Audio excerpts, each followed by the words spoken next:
Hello there YouTube, welcome back to another video, and more importantly welcome back to Matthew's modelling. Now I had to make some sort of video about this Loco that you see in front of you, because it's just too exquisite, too brilliant to just pass up and not showcase.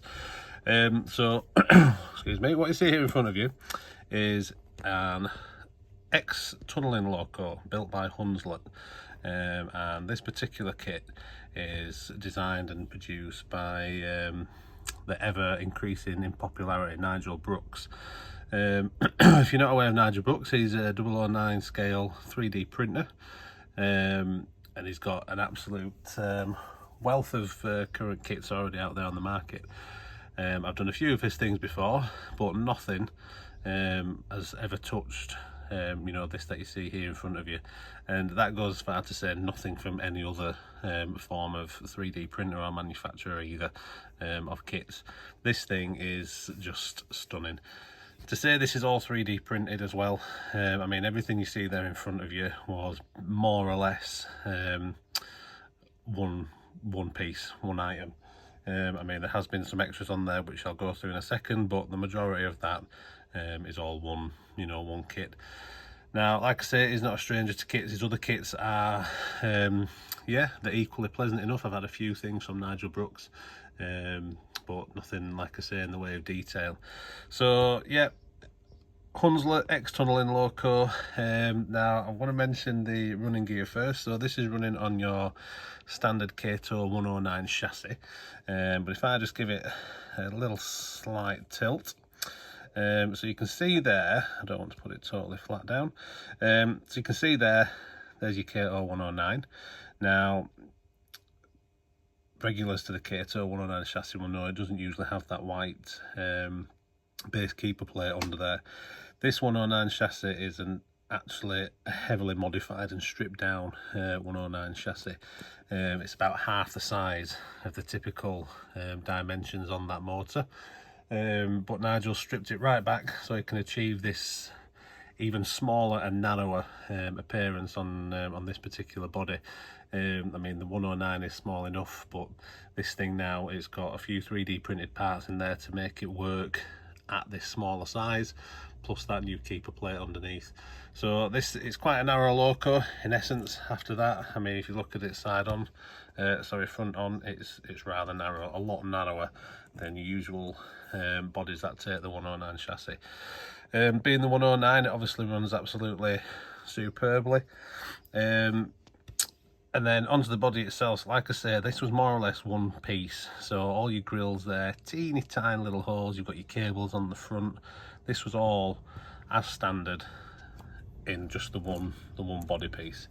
It comes with quite the wealth of detailing parts, which are all cleverly printed inside the body on supports.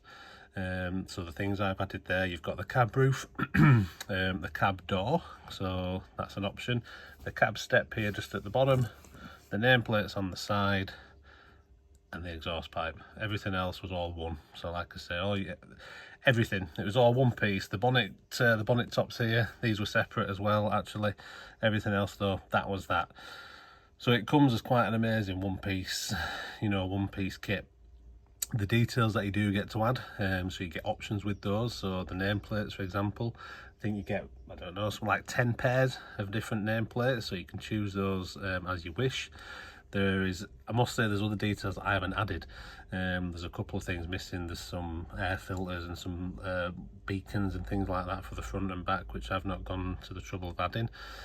The doors, you get varieties on doors. There's cab or cabless. The roof, there's 2 roof options that come in there. It's just fantastic. It's absolutely fantastic.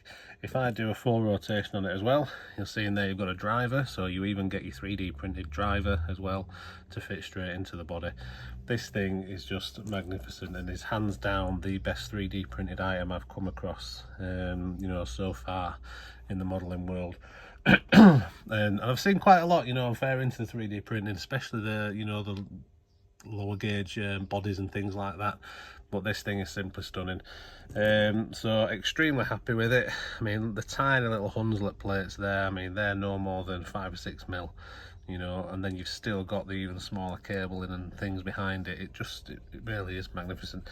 You probably can't pick it up, but there is cab detail in there as well, which I've just touched in, some of the gauges and things. There was a seat in there to add for the driver. There's a little shelf in there for him to keep some things on. Everything is absolutely stunning.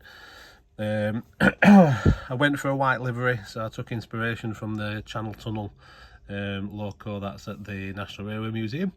That's white, and I think it does have some wasp stripes on it and things like that, so I just took inspiration from that. And it is a complete and utter one-off and an absolutely fantastic Loco now to run on the narrow gauge, you know, miniature railway and common barn. Truly is magnificent. So like I say, I didn't want to pass by the opportunity to not showcase this, and I am going to attach some little clips there at the end, just of it running round on the railway. So yeah, Nigel Brooks Hunslet X-tunneling locomotive, absolutely fantastic, can highly recommend. But until next time, I'll see you in the next video. Thanks for watching and goodbye.